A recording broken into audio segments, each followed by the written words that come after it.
Limelight fam, what's going on?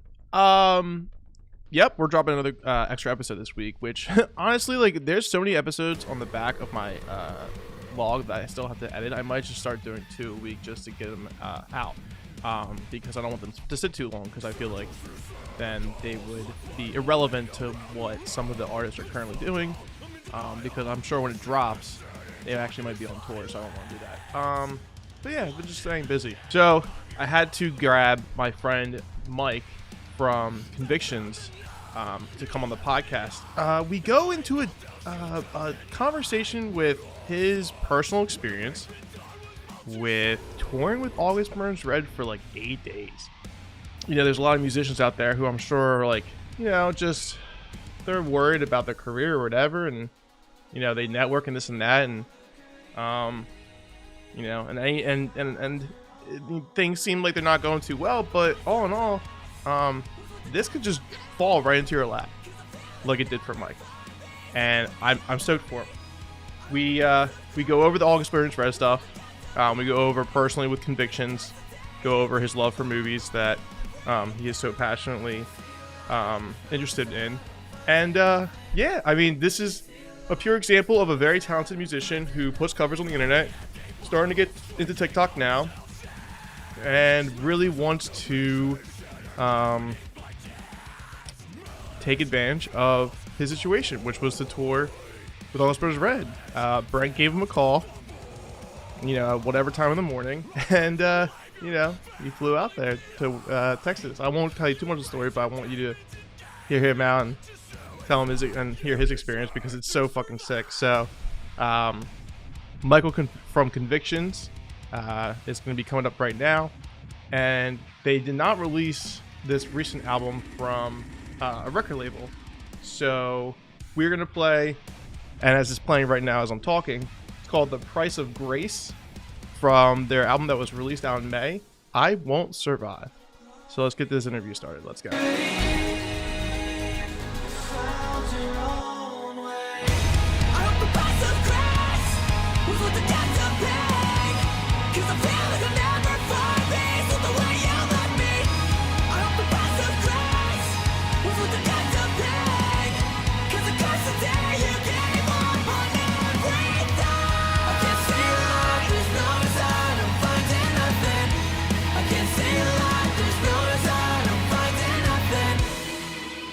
Hey man, I know you may not ever get the chance to hear this, but just wanted to tell you that I love you.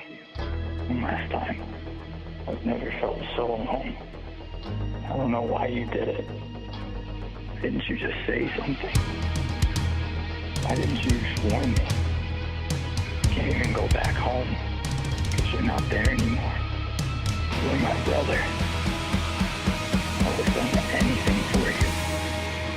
I miss you. What happened to brothers forever? You said we'd grow old together. I'm reaching out to the heavens. Can you hear my voice? How can I live on knowing that this was your choice? I will carry your memory. Dude, thank you for coming on the podcast. On a serious note, man, like I cannot express it anymore, but the fact that you guys followed me early on TikTok was the reason why I discovered you. So I mean, it's working, and the content that you post is obviously top tier with the music videos they've been dropping for this album. So I'm just stoked that this was able to come full circle for sure.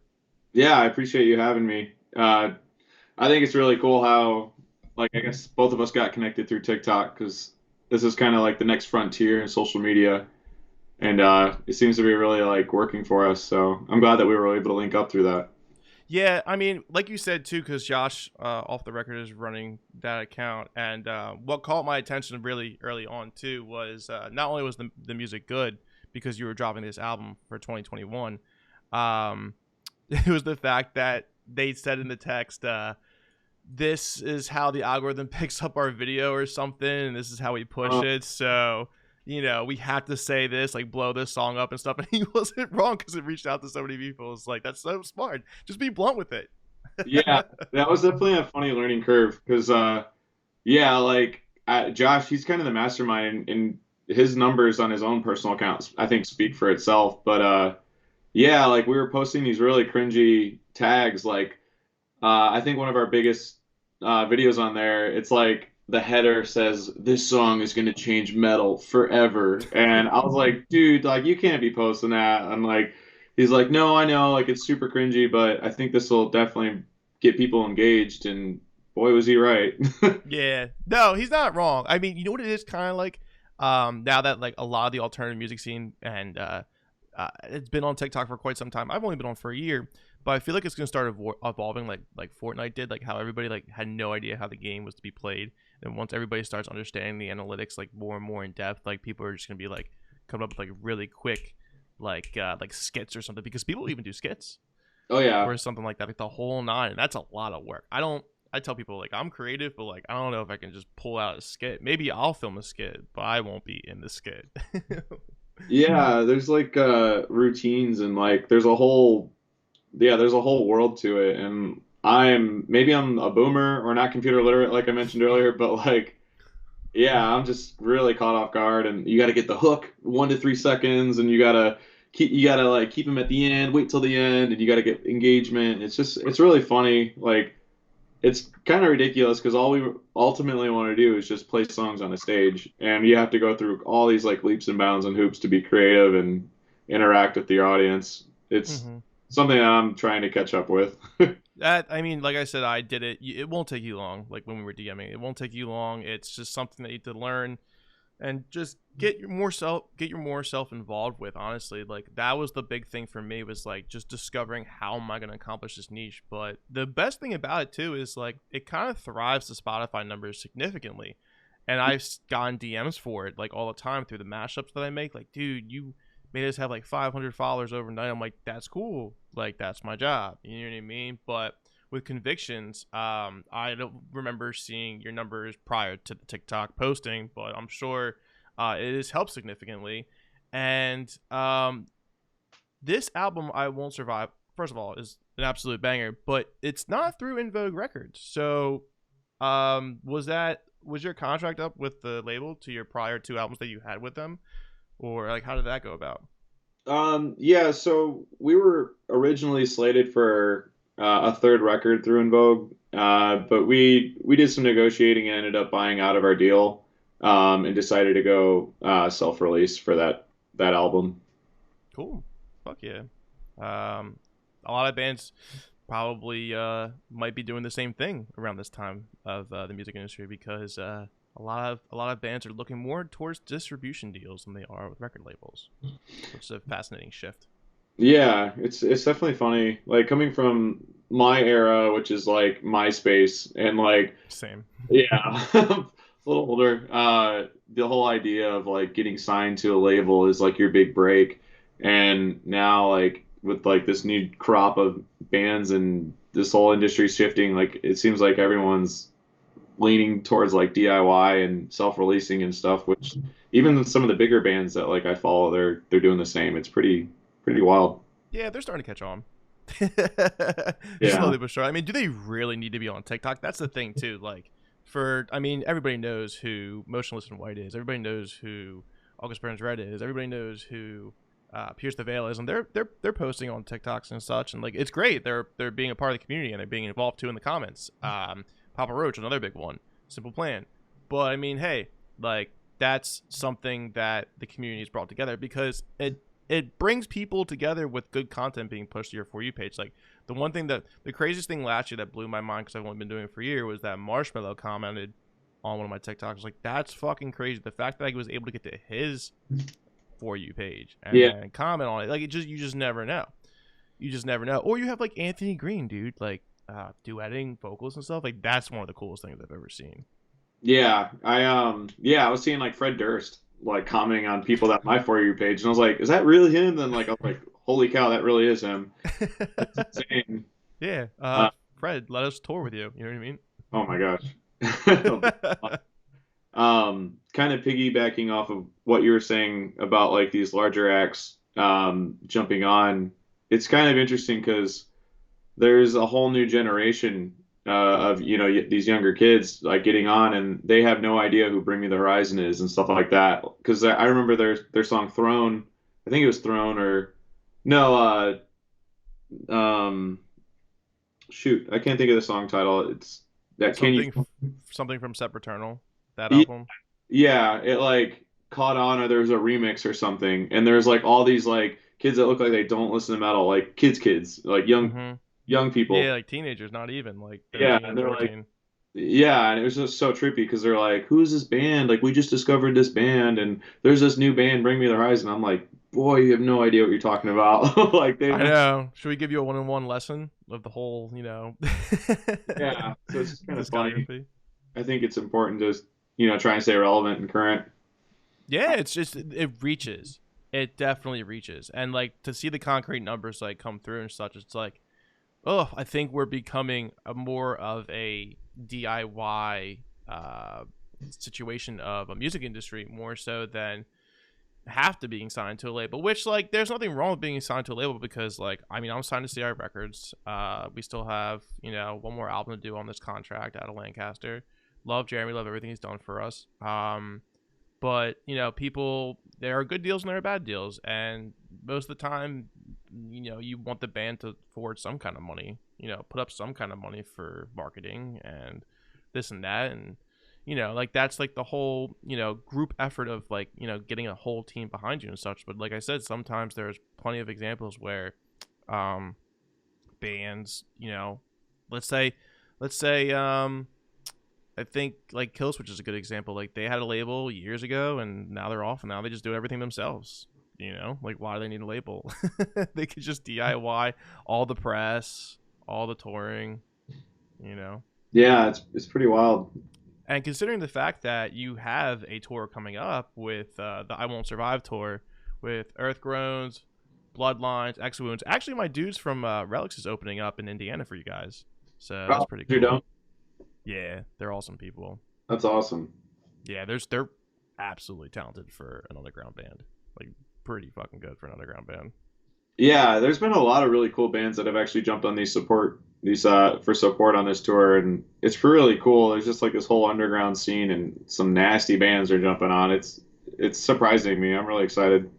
Oh, I'm sure you like how many times you get hit up from these kids like, "Hey man, we'd love to open up for your show." yeah, it's humbling, and I'm all for it. Yeah.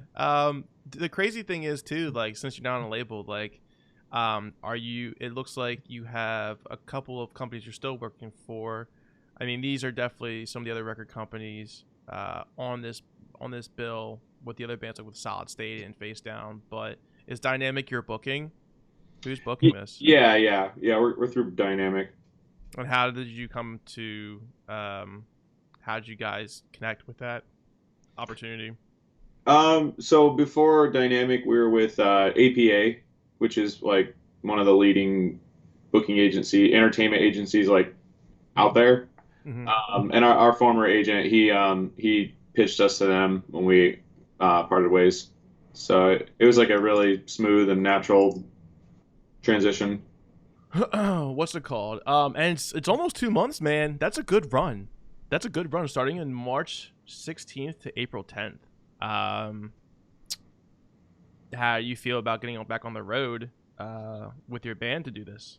I'm excited. It's definitely going to be quite an experience because it's been about 2 years since we played together. Our last tour, we were out with War of Ages, and we had to literally stop mid-pandemic, or like right when the pandemic like sparked, and no one really knew how serious it was going to be, and we like tried to stick it out as long as we could until obviously it wasn't appropriate to continue playing, and we wanted to be safe. So we jetted home, and it's been about 2 years. So I've only really been with the guys when we're in the studio or shooting videos. So it's going to be really exciting, and it's going to have to shake off some rust. Yeah, seriously. Yeah, there's 4 of you, so it's a pretty good amount of a lineup. I don't know if you guys hired touring musicians to come on the road with you to perform, but it's you, Daniel, Josh, and Zach. Is Daniel the only one doing cleans when it comes to live performances, or does anybody else like throw in some cleans like you? Do you throw in cleans when you do your cleans? No, but Josh will be, yeah. Josh will be? Okay, for sure. Yeah, he's picked up singing quite a bit. That's like his whole TikTok thing. He's killing it. Oh, fuck yeah, really? I'm gonna have to follow him. I mean, I already follow Convictions on TikTok and you, but I haven't seen his personal account yet. Oh yeah, he's doing it. He's doing it big. Yeah, and for people that heard the intro to this podcast, dude, when I went back through your discography, like Hope for the Broken, I had the first thing I thought of was like Mike from Prada, and I forget the guy's name, but there's this dude from Dead Crown. Like there's very similar vocal ranges that like you have with how you go about performing them, dude. But your range is like you have like a good mid-low range, but like you have different styles to it. Like how do you? I know you know what I'm talking about. Like how do you adapt to something like that? Because like you change it up every once in a while from song to song. Like I guess depending on the emotion of your lyrics or something. Yeah, like that's always going to be ideally, what's comes first, the emotion and the lyrics, and conveying that. But yeah, like I spent a lot of time really like trying to hone in on my craft, and what's really exciting too, like as of late, I was able to develop a whole new style, and actually I was kind of forced into it, trying to adapt with my latest work I've done with August Burns Red. So like doing fry vocals and false chords has been like trying to like hybrid them. I don't know if like a normal person can understand this like this jargon, but basically I'm using like two different vocal styles and then trying to mix them together seamlessly. That's like been my whole MO right now, is like trying to perfect that. And I think I pretty much got it down now. I'm pretty happy with it. But yeah, I don't know. It's just like I get really bored. I have a lot of ADD and I have a lot of different influences, so I like to jump around a lot and experiment. Yeah, dude, and instrumentally as well. I mean, as a metalcore band, there's so many influences that you can just tell that pour into this, like Era, Dayseeker, Wage War, Prada, like it's all over the place, dude. When did you finally realize it? Because like the band's not too old. I want to say like you guys like 2012 ish. Yeah, I Am Nothing came out in 2012. So it's like, did you know when did you kind of realize with that moment that was like, oh, this band is like we're legit, like we can actually do this, so we can make this a career? So for I Am Nothing, I'm actually not on that record. They had a vocalist before me, and I jumped in like right when he parted ways with the band. So I had already like known of Convictions, and I was a little bit of a fan, and I actually had seen them live, and I just saw like something different in them, and I loved like their message and what they stood for. And when I got the call, I remember like we were driving through cornfields at night because like we're out in the boonies, like way out in rural areas. But like we're driving through cornfields, and I remember Josh is just kind of pouring out his like vision for the band and some of his like deep rooted tooth and nail solid state historical bands, like going into that. I was like, wow, like yeah, this is something I really like see myself in, and I want to see it through. So I knew that like right then and there, like through those cornfields, I was like, yeah, I think we're gonna go somewhere. This is exciting. Oh yeah, absolutely. I mean, dude, like the amount of talent and like one. See, that's why I love like finding bands like just through word of mouth or on the internet, however they pop up, is because that's just such a natural engagement. Like it's just very natural to like have that occurrence of like discovering new music, and it's like that's how you usually get those hardcore fans like, whoa, what the fuck, I've never heard this band before, like let me check them out. And then like usually like 9 times out of 10 they go through the whole discography because they get all excited and they fucking tell all their friends and shit. And it's like, we're not gonna gatekeep and like be like, oh, I knew them first, but it's just nice to hear new and upcoming bands. Like when Convictions has been around for so long, it's like, the staple that you're making into the scene is just very noticeable. And the album that you released in May for 2021, I Won't Survive, is doing so well. I mean, like, the whole album's on your top 5, so like, of course you have to do a tour for it. Yeah, thank you. It's definitely a big shift in like our sound and direction, and that's still evolving, of course. But yeah, I think working with like our new producer, and then just kind of as a band coming to this like make or break part in our like career, like are we gonna continue on, and if so, then we really need to change. I think that was a big shift for us, and I couldn't be happier. Oh, I don't blame you. Now that it's technically the industry is kind of opening up, so we're doing our best to keep ourselves safe and secure and abide by protocols and just go out to shows and continue on with this in this industry, because it's to put a hold on everything is like really hard for these bands such as yourself or other bands out there to not tour, because that's the bread and butter of this industry is like touring, selling merch, etc. Oh yeah. Yeah. Oh. It's so rough. It's crazy, dude. Like, and the more I got into your band, thank you to Josh for posting good content. There was one song that really hit me, which was the song that we played earlier in the intro. And it was, it was about one of your friends unfortunately committing suicide, correct? And yeah, and you let yourself get really vulnerable in those lyrics, and I felt that shit, dude. Like, as soon as I heard the lyrics and as soon as I read them, it's basically I'm the third party in a way for that song, because I interviewed the living friend of the friend that passed away. So I knew these two guys very well. I still know my friend CJ. But it was CJ's best friend that had taken his life. So I interviewed CJ and asked him to walk me through his experience. So it was actually I'd like to give credit to CJ for being vulnerable and allowing me to kind of share that. I don't know if that makes sense, or if that's like. No, it does. No, it does, because I'm trying to be like humble about it, because it was basically sharing someone else's story and letting their experience shine, I guess, is the goal there. well, yeah, that's what I mean. Like, you interviewed him and basically were like, "Hey, man, like, is it okay? Do I have permission to take this experience? Because obviously you felt something. Did you kind of relate it to yourself in a way when you did this?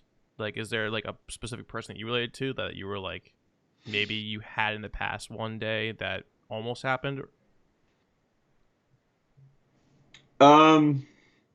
It's kind of tricky. So when I had gotten the news, so I had known Travis and CJ for at least 5-6 years now. And these two guys, they'd come out to all our shows, and I gotten very close with them, particularly CJ. And so like I had done these tours, gotten really close to them, and then I had a break between tours, and CJ called me, and he had broken the news, and for me that was my first experience to losing somebody through suicide. I haven't experienced that, luckily, with my family or close friends up until that moment. So for me, it was like this numbing shock that I experienced, and I didn't really know how to handle it. So my first thing was just get back out on the road and just start sharing his story. And through that, it's tricky. Like, I didn't know how to. I'm having a hard time explaining this. Like, I know that this topic is so prevalent and spoken out in the scene, especially in metalcore. So like you can expect the reactions, maybe like a soft applaud, and then it's like, okay, thank you for sharing, but like, man, the amount of people that would come up to me and share their stories and really pour out their experiences with suicide was like really heavy and really a lot more than I thought I was taking on. And so after experiencing that, I went back to CJ and I was like, can you just break it down, you know? Um, so I guess to answer your question, like that was kind of like my big experience.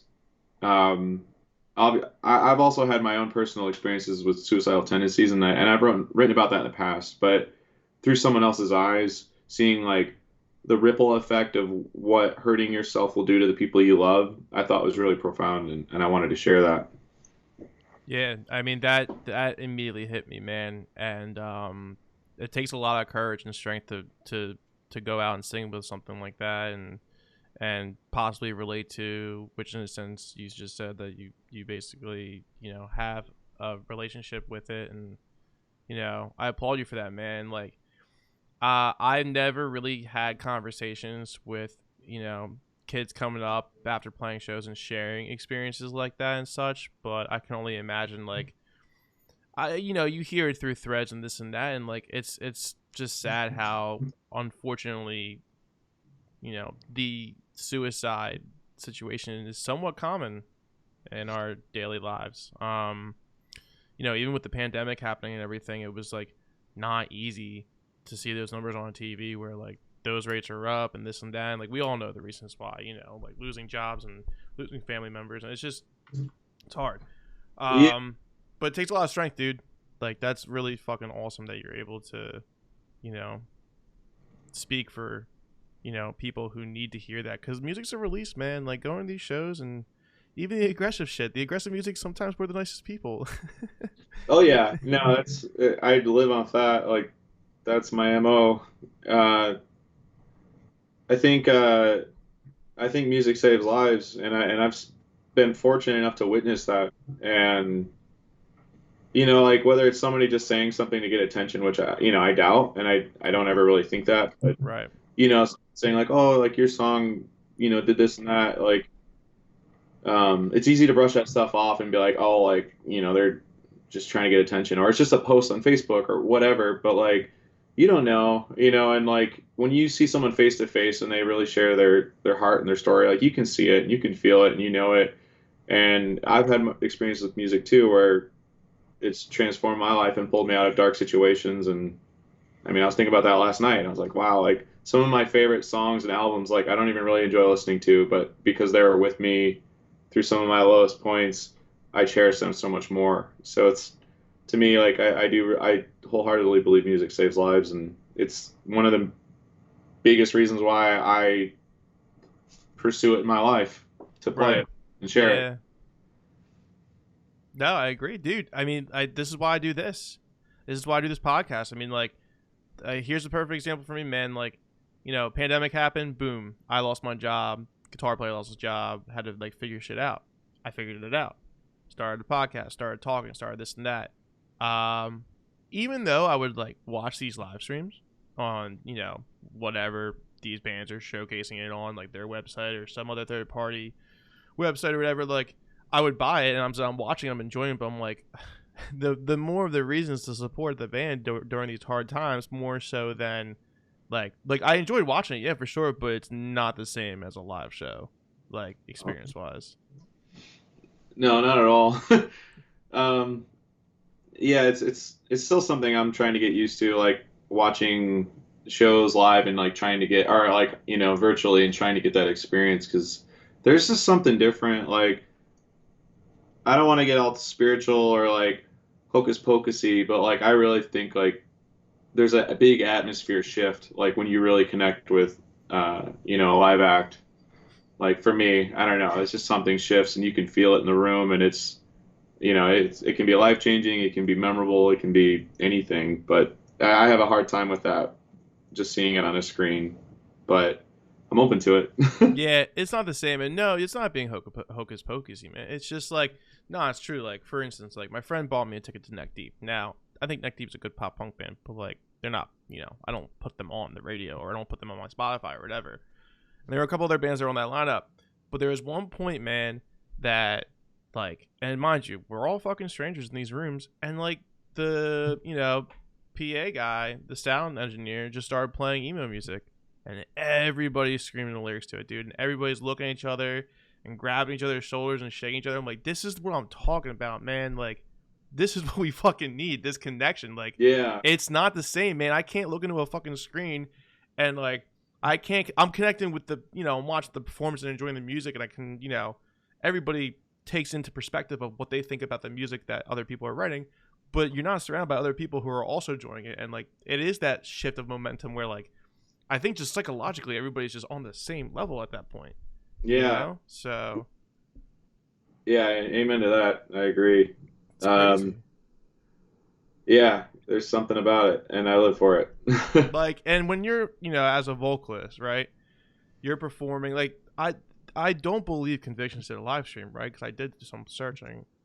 Yeah, we tried, but it was just like it just didn't line up for us. And then when we were like really ready to pull the trigger on it was like when bands started playing live again. So we're like, crap. Right. Like, shit happens. But all in all, it's like, so I saw you, I saw bands do that live and such, but like, imagine like the difference between you screaming into a camera and you screaming into someone's face when they're all trying to like grab you and like relate, and they're trying to be intimate. Like, a whole different story, man. Yeah, it would be a big learning curve for sure. It's just, well, I mean, it's just like, how could you? It's just hard to feel something there. You know what I mean? Like, yeah, I don't know. Like, I want to say like there's hope for it. Like I'm a big lover of film. Like I lose myself in movies. It's my big that's my escape. And I've had a few like really pleasant encounters. Like I watched the new Beatles I think it's the the Get Back. documentary, yeah, from Apple. Yeah, I Yeah. really love that. Or like there's this band I really love called Caspian, and they do a whole live thing and a digital live thing, and I love it. So I don't know. I think there's hope for it. I don't know. I just have to adapt. That's fucking sick. I know of a band that like takes they're a local band from New York, but they take movie names and they put it into their lyrics and they put into the concept of music and such. Is that something you would probably do in the future if you're a big movie fanatic? Man, I don't know. I think if I could have my way, like one day, like as like an old man's retirement plan, I'd love to make films. That'd be a dream come true. Be like directing and writing. Fuck yeah, that'd be awesome. What genre though? Like, what genre is like your go-to? Is it Ooh. Horror, thriller, horror, sci-fi. thriller, Yeah, Shining? that's like one of my top favorite movies. Yeah, you already. Dude, honestly, one of the best of all Kubrick. time. Yeah, big one.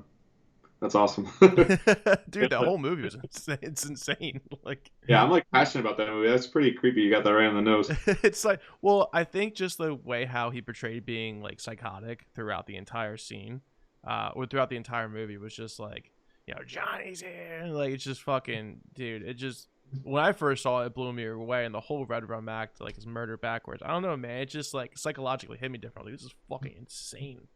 Oh yeah, I could talk your ear off all night about this movie. Like, have you seen the documentary? I think it's called Room 127. No, I have not. That's what it's called.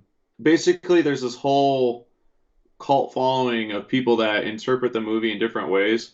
Because Stanley Kubrick, he was like a literal genius, and everything that he ever did was like hyper intentional, and people really read into that. So they think like there's all these subplot meanings and like some people think that movie is his confession of faking the moon landing, because there's people that believe that he was hired to fake the moon landing, because after Space Odyssey 2001 was released, we landed on the moon after that movie came out. People think that he was hired for it, and they think like he can never publicly say that, like if that's really what happened.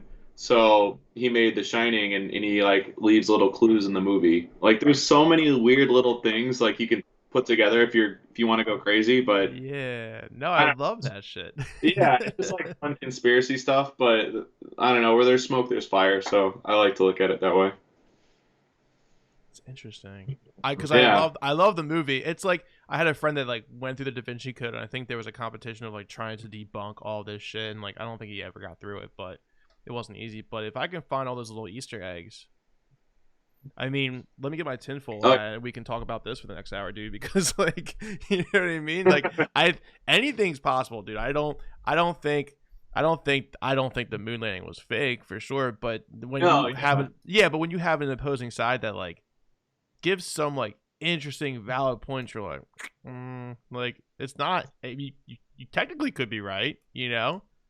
But that's like Yeah, actually a it's- good concept to actually take into consideration with all those little clues and shit. Just be like, like, you know, it's not like he said it on his deathbed. You know what I mean? Yeah, it's just like stuff like that, like with film or you know my like directors that I really love. Like it's just fun to dive into that stuff. Like yeah, Kubrick's a big one for sure. That's so interesting. That was like one of the movies that I really wanted to. I did that in a metalcore band years ago. We based it off of a single off of that one, and we did another one too, Nightmares, which was Scream. But I wasn't a really big fan of Scream. Like it was okay. Like Yeah. I just didn't think like the I don't know, man. I just couldn't get it as a kid. I was like, oh, cool, spooky, scary, like dude with a mask and a knife. Like that was what Mike Myers was and such. Like one of my go-tos. I mean, it's not really horror in a way, but Spawn in the '90s. I don't know if you ever seen that movie, but dude, the graphics were insane. They were so ahead of their time. Like that's the shit I felt Yeah. like. Big time. Yeah, I just never really got into that's- those movies. Yeah, that was a big one. Like one of the earlier anti-heroes that were like well represented, I think. That and like Blade. Blade, 100%, 100%. Because I didn't like clowns, but I could handle that clown. Like I couldn't handle Pennywise when I was a kid. Oh yeah. Considering my name is fucking George, so I don't think that's like the best movie to watch when he's like talking to that kid's name with the red balloon. Like, come here, Georgie. And I'm like, people will do that to me and fuck with me. I'm like, shut up, dude. Like, please. Like, shit freaks me the fuck out. Like, I don't even know why clowns still exist this day. Like, they're not funny. They're just gross looking entertainment. I don't understand that concept. Yeah. Speaking of clowns on TikTok, there was this whole like underground clown page in the community that like showed up on my For You, and I was like, oh, this is a joke. And then I was like, this is not a joke at all. No. Now, oh, dude, curiosity's gonna kill the cat. Do you know what it's called? I hope not. I think I even like I pressed and held like not interested because once I found out it was real and like people were not joking about it and they're like clowns only, like if you don't support the clown, like you're out of here. This isn't funny. Like it's not meant to be my God. satire. And I was like, ooh, I gotta go. Yeah, you said I hope not. Yeah, I did clown talk and I found way too much I don't want to look at, so that's okay. But There goes your algorithm. yeah, dude, I just fucking fixed it. That's the fucked up part. Like, I'm like, now I have to go back and fucking rearrange everything. Like, clowns, like, oh, dude. Like, it's still a thing. Like, and that's the other two. The other movie that I can handle with a clown is Rob Zombie's movie, House of a Thousand Corpse. Captain Spaulding. Like, that's fine. Like, That's why, yeah, I can't do Rob Zombie's movies. never got into them. Yeah, that like Grindhouse, like white trash, Americana. Oh, yeah, dude, just gore trash. But, Yeah, not a fan. Yeah, so no Saw. It's okay. That's probably like as far as like gore mutilation movies, like that's probably as like far as I want to go. Like it's not really for me. Yeah. But I can understand like an appreciation for it, but yeah, it's just not really my first choice. Well, it's like plus after the fourth movie, it started getting a little like fucking watered down.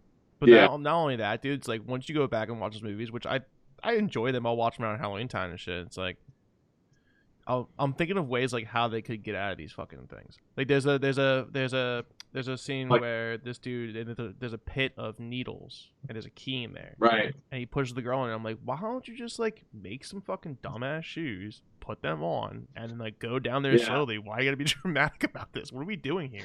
I always think about that. Yeah, there's like that suspension of disbelief, and I always have trouble getting around it because I'm like, why don't they like just rip the boards off the ceiling or, you know, like go out the wall or something? Like, I don't know. I don't get it. Is Yeah, that like, not this is- good? Does that kill the fun? I don't know. Like, Yeah, it's just me like getting frustrated with those movies. well, it's not like I don't do that shit with Star Wars. Like, I don't give a fuck. I think the only time in Star Wars was when fucking Princess Leia was floating across the fucking space. I was like, no. I was like, this shit doesn't happen. What are we doing here? Oh no, Ryan Johnson's Star Wars ruined it for me. I was like, I'm done. I'm sorry. Did Like, you see The Last Jedi though, and how dark it was? yeah, of course. Yeah, because you have to. Yeah. Yeah, I'm a big Star Wars nut, and yeah, that really ruined it for me. That was a nightmare. Well, that's what I mean. It was like, what are we doing here? What is she doing? Since when does she have Jedi? You know, then they explain it later on. I'm like, no, dude, like. Yeah, no, that really bummed me out. I really like The Force Awakens. I cried when I saw that. Great intro, like, to a series. Big fan of that movie. And then just Yeah, I know. all And downhill. I don't think they should have changed directors. And like, if you think about it, like obviously, like they're kind of piggybacking off of the older trilogies and like Attack of the Clones and, oh my God, what was the fifth movie called with Hoth? Empire Strikes Back. Yep. So it's like those are epic, like middle Untouchable. tier of like massive war and like, you know, just mongering and like people beating the shit out of each other, and like they did that with Lord of the Rings, like the Twin Two Towers. Like I think it's just like a concept in like theater that's like if you're doing a trilogy, the middle one's like all like, you know, it's like making a fucking sandwich. Like there's all your fucking beef, cheese, condiments, and all that shit. But with, you know, with the eighth movie of Star Wars, it was like, dude, like they're just running away. Like I don't understand this concept. Like I'm so confused. Yeah, that ruined it. I remember having nightmares before The Force Awakens came out because like it's like so sacred, you know. You're like, this has to be perfect. Like people have waited 30 years for this or more, you know, to see Star Wars come back. Well, besides, you know, the prequel series, but Yeah. I remember having nightmares before it came out. I literally had a nightmare where I was like, what if the movie broke the fourth wall and became self-aware, and like Luke Skywalker looks in the camera and he's like, can you believe that, you know? And I was like, oh. I remember like waking up in a cold sweat and I was like, oh, and I called my buddy. I was like, dude, okay, it was just a nightmare. And like it was like The Force Awakens came out and I was like, this is amazing, I love it. And then The Last Jedi, is it not the Rise of Skywalker yeah, was the eighth one. Yeah. Last Jedi came out, and it was like all my nightmares like became real, and I was just like, oh, they're doing Yo Mama jokes, and like they killed Luke for and like the casino, and the casino made no sense, dude. Like, what a waste of like 30 minutes for a side story to have nothing correlating with the movie. Yeah. That shit pissed me off. That's like that's like Sons of Anarchy when they went to Ireland. Like, they didn't need that whole season. I don't know if you ever watched that show. That was a cool show, but it's just a bunch of fucking biker, drug dealing, crazy fuckers. But it's like, but yeah, and then Luke like does the brush off his shoulder. I'm like, no, he wouldn't fucking do that, dude. He wouldn't do that. This is what are we doing here? Star Wars fans were very disappointed, as we can tell between us two. But Boba Fett episode 5. That happened. I heard so many good things. You haven't watched it? No, I don't have Disney Plus. Oh. I heard so many good things. I've watched 3/4 of Mandalorian though. If that helps. Oh, well, you didn't even finish Mandalorian? No. Do you even like Star Wars? Like, I love Star Wars, dude. Like, I love music more than I love Star Wars. Wow. Okay. Well, you got homework because. No, and I'll hit you back up. Yeah. No, really. Yeah, I don't know, man. Like I've been so fucking busy with my own shit. Like I get harassed all the time from friends, dude. Can you please just finish Mandalorian? But Boba Fett was fucking cool. You know what I was scared though, dude? I was so anxious to see The Last Jedi, the 7th one, or excuse me, the 8th one, and the amount of like bullshit Jar Jar Binks theories and Reddit were like really pissing me off. I was like, stop, man. Like this can't be. It's not it, dude. He's not a Sith Lord. It makes no sense. He's the Phantom Menace. Fucking hated it. And even as a child, though, like, not gonna lie, like, episode 1 was my favorite. 2 and 3 have a strong first place for me. But Darth Maul was easily, like, the best Sith Lord I've ever fucking seen. And seeing that as a kid, I think George Lucas knew, he's like, I'm gonna make this generation fucking addicted to Star Wars. So It's knew what funny, he was like doing. the whole generation divide, because when I was little, like episode one, like you, like it was amazing. Like I was like, this is so sweet, and it still is.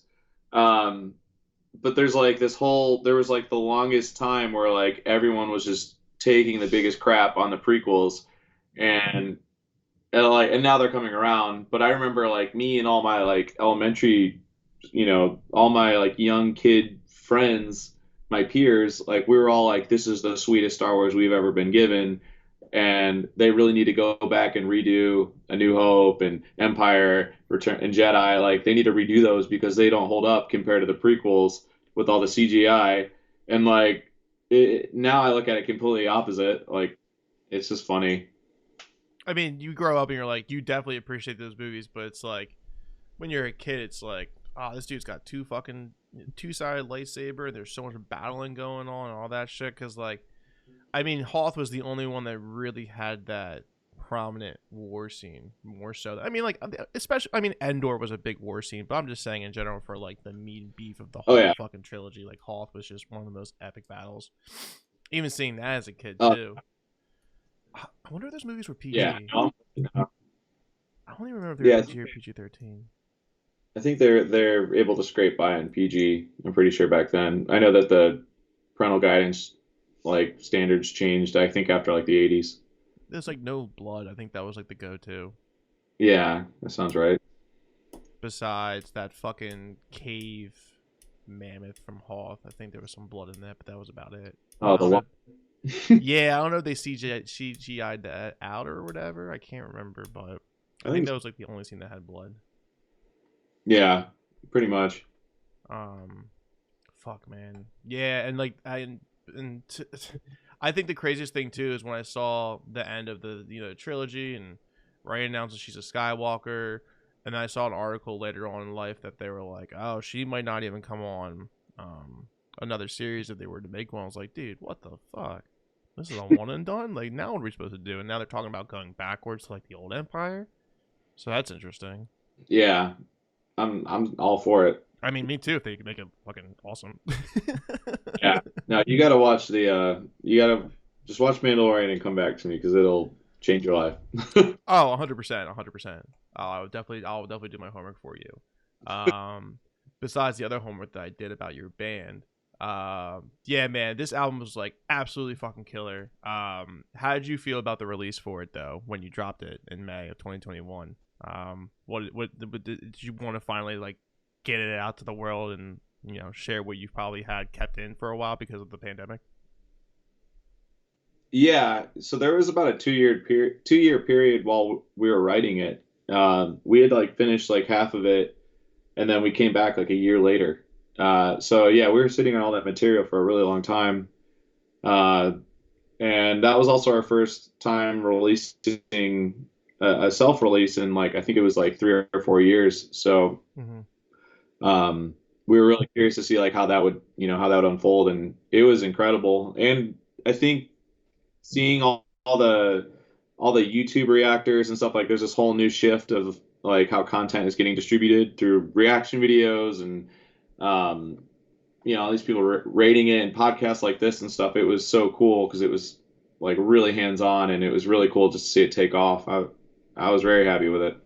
Yeah, I saw a professional. I'm not going to mention his name, and I had a strong disagreement with him, but he said that like the reaction videos are really cringy. I'm like, dude, do you know what like this does for the community? Like, if you have like one person, and the perfect example is Nick Nocturnal.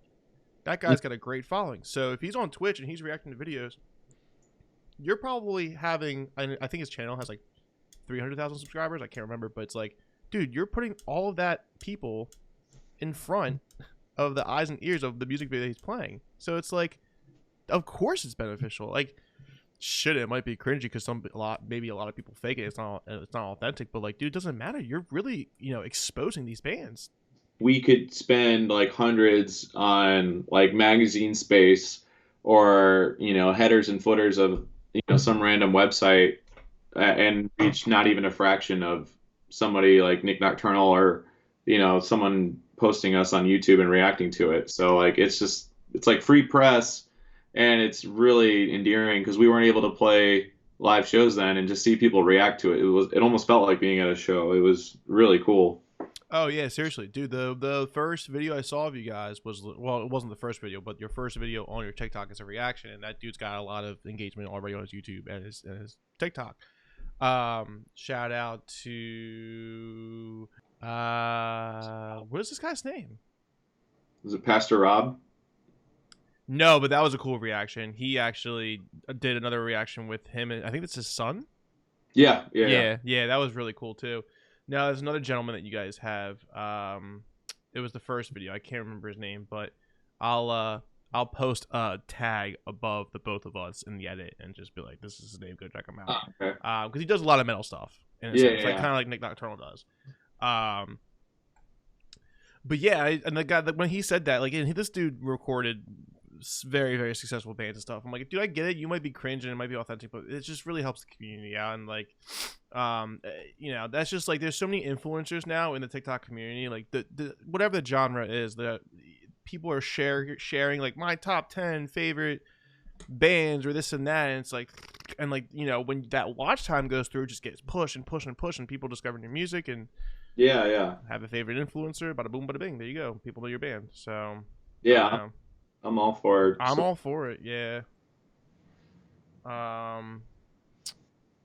Oh, reaction by, here it is. Reaction by Orion Reacts. Oh, Orion Reacts. Yeah. Okay. All right, so now I don't have to make an edit. Yeah. But yeah, dude, and like that was crazy too. And right before we get into the next conversation and towards the end of the podcast, you know, TikTok just loves to throw me stuff on there. And the one recently that got to me was like, which I was confused because I thought I was on the recent tour that they're on, but it's not. It's the Leveler tour. But, dude, you got a phone call from Brent and you went to fill in for Jake on a run with August Burns Red. What? Yeah. How crazy is that? What? I'm excited for you, man. Like, that's such a fucking cool opportunity. And like, I said this to a few musician friends of mine, like, dude, you never know. Someone might go down with COVID or something might happen where it's like an emergency, and like, you know, you make friends in this industry and this and that and blah, blah, blah. And like, they might need you forever. How long? And it's going to be beneficial when that time comes. Yeah. It still hasn't really sunk in for me. It's not really something I see a lot with vocalists either. So it's something I never really thought would happen for me. Cause you hear about drummers and guitar players. It's like every other tour, it seems like there's, you know, someone helping out, but never for a front man. So that was, it was a dream come true. Dude, like 3 o'clock in the morning at work, like Brent gives you a call, like, dude, can you come through? Yeah, literally. And you were like, yes. Like, what? Yeah, I dropped everything right then and there. Yeah. It was like a movie. Yeah, it is. It sounds like one 12-hour drive. Ish? Yeah, no. I had, I'll give you the whole play-by-play. Or at least like try and keep it short. I was at work. I was unloading packages from the back of a truck, and I went on my break, checked my phone, got the call, rushed home. I like literally like left work right then and there, like no questions asked. Like basically like lost my job because of it. But rushed home, packed my bags, got another phone call saying like, hey, you need to be at the airport in like 2 hours. So I had like 1 hour to pack and get a ride, and then jumped on a plane. It was like a 4-hour flight to Dallas, and I had a 2-hour layover, and then I think it was like a 2-hour flight to Memphis. Meanwhile, I'm just flying through all the lyrics, like just going over, highlighting stuff. Oh my god, dude! Like I never stopped listening to the music, and then caught an Uber, went straight to the venue. Very short meeting with the guys, and then I was right on stage. There was no there was no prep. It was just and that was all running off of like, I think I had been awake for like close to 30 hours at that point. Jesus, Mike. Oh my god. Well, I'm sure your fucking adrenaline's just like going, you know?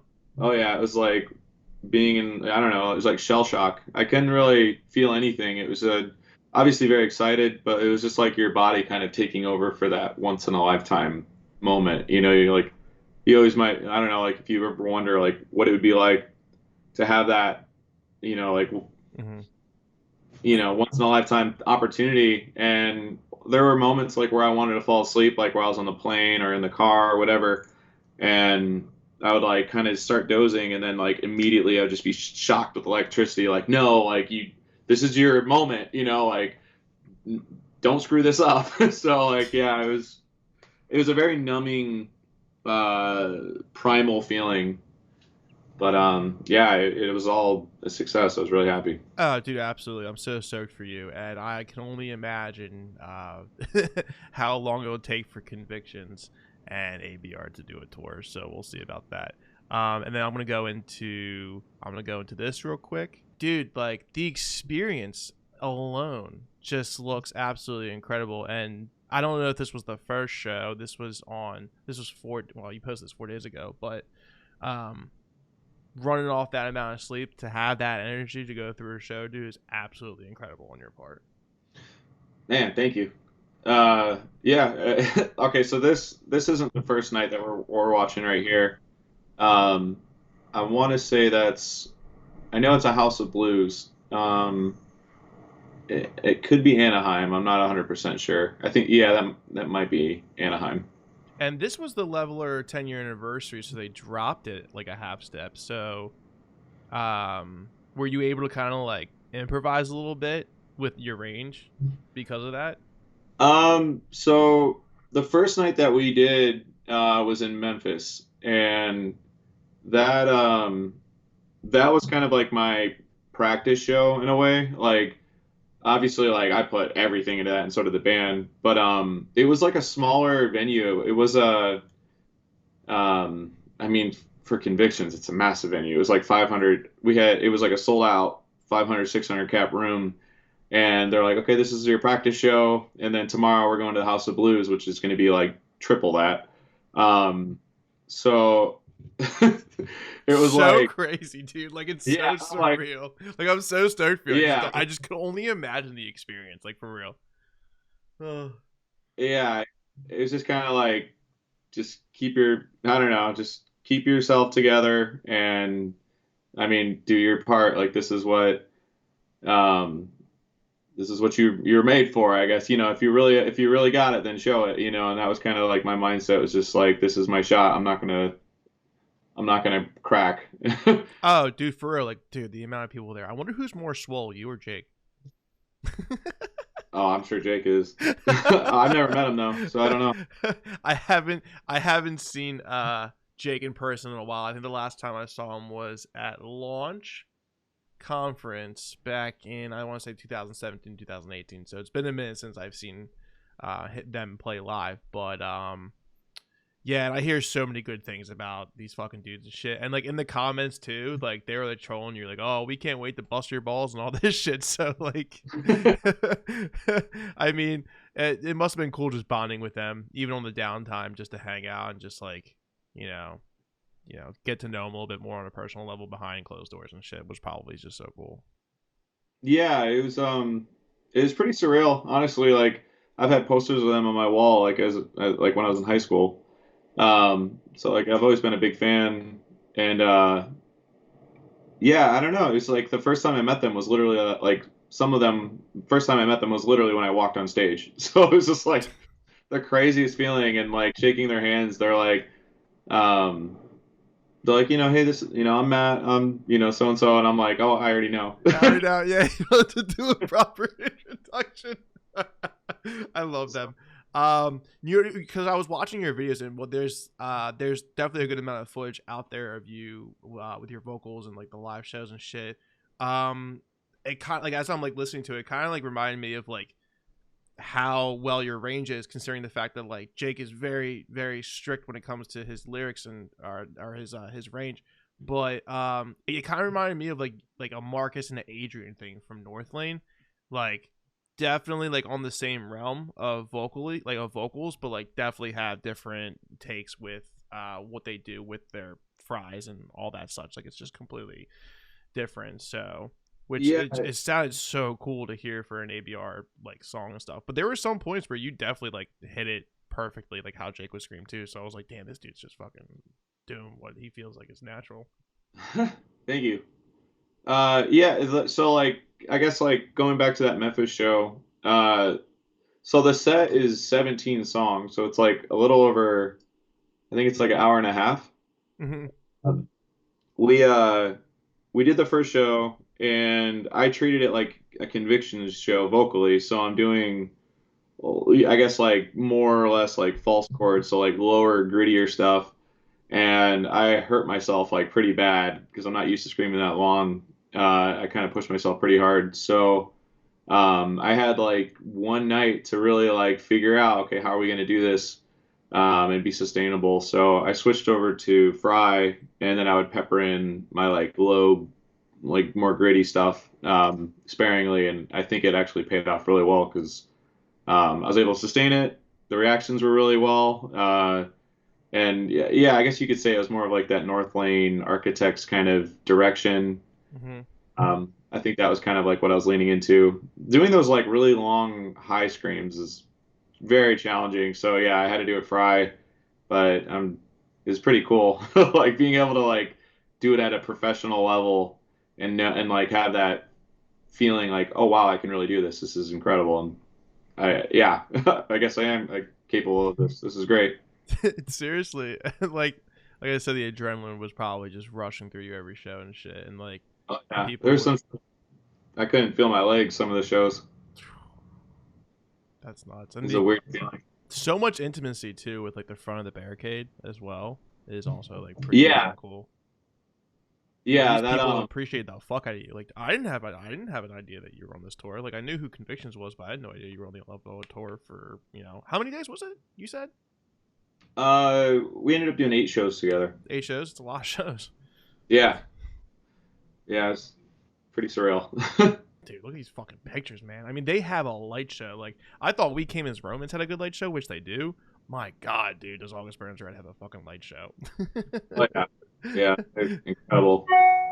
I'm glad you were able to, like, see properly during the fucking set. Like, it's just crazy.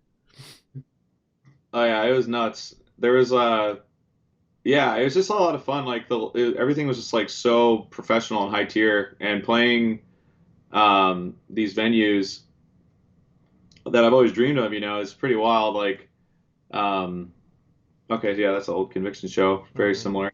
Like House of Blues and stuff like that. It's always been a bucket list of mine, and I really like having the opportunity to like take advantage of that. Like there's a lot of like old like metal documentaries I like to watch, and the singer of like Iron Maiden, he says like when you play shows this big, to try and single out the person in the very back of the venue, and if they feel like they're connecting with you, then you're doing a good job. So like being able to do that was like such a cool feeling. Where they do prank wars on each other and stuff, like is that one of the things that they do as a band, like, or are they just like laid back chill guys? Because they were kind of busting your balls in the comments. For Instagram. They let me off really easy. I really didn't have to. They were really good to me. I didn't really see too many like goofy things going on. Like everybody was just like pretty much on their game and enjoying it, I think. But like I think like the funniest thing I saw was on our off day we're having this dinner together, and Matt, their drummer, he went off to the bathroom, and he had like a Salisbury steak, and JB, their guitar player, he took one of the steaks and he just stuffed, like it was like a Salisbury steak, so I had like sauce like all over it. He like stuffed it he just put it in his hoodie pocket and like kept it in there for like, it must have been like 3-4 hours, and he took it all, like we like stopped at like a little sports bar on the way home from this restaurant, and then we like got all the way back to the bus. And then he took the Salisbury steak out and put it in his bunk. And I'm like, you did all that just for that? Like, it's just like so silly and like random. I'm like, dude, your hoodie's like ruined. But like, yeah, I guess that's pretty funny. I'm not gonna forget that. That is the goofiest shit, dude. I love how he also takes on the whole flip flop thing, like his wardrobe, like how he takes on the flip flop role like really well in metalcore. Like there are a couple of people on TikTok early on before they got on that were like, oh, how do you know he listens to metalcore? And like you had an ABR breakdown obviously in the back, but they were wearing like shorts and a hoodie because it was like fall or winter when they posted it, and then it's like flip flops. I was like, dude, they're coming for JB like real bad right now. Yeah, I it was funny because we were talking about TikTok. We were on the bus and Brent was like flicking through it, or I don't know, one of them were on their TikToks, and there was an August Burns Red one that came up, and they were talking about the flip flops and like American Eagle polos that they used to wear back in the day, and I was like, oh, you got to stitch that, like you got to react to that, and like it never ended up happening, but it was just like I felt like a little kid, like oh, like Fortnite, you know, like, yeah, I thought that was really funny. There's something else I was gonna add. Oh yeah, like the flip flops, like it was, yeah, they're really there, and it was just really cool, like being like behind the scenes with that, and like they kept making fun of me because I kept cutting all my shirts into tank tops like I'm wearing right now. Like I'd get a brand new shirt and I'd be like, "Who's got scissors?" And they'd be like, "Are you really gonna cut that?" And I'm like, "Yeah, that's my look." So they were busting your balls a bit. Oh, I love that for you. Now we get to look out for a Convictions ABR tour in the near future, hopefully, and we'll have like fucking you and Jake just like fucking trade off, you know? Yeah. Like, can only imagine. Can only imagine. I'm sure you know more than I do. So We'll see. Yeah, exactly. We'll see. But no, I'm stoked for you, man. I want everybody to go check out the latest album that you guys dropped, I Won't Survive. That came out in May of 2021. Absolutely incredible album. Congratulations on the release. Congratulations on this crazy experience that you had. I can't wait to see what you guys are up to next.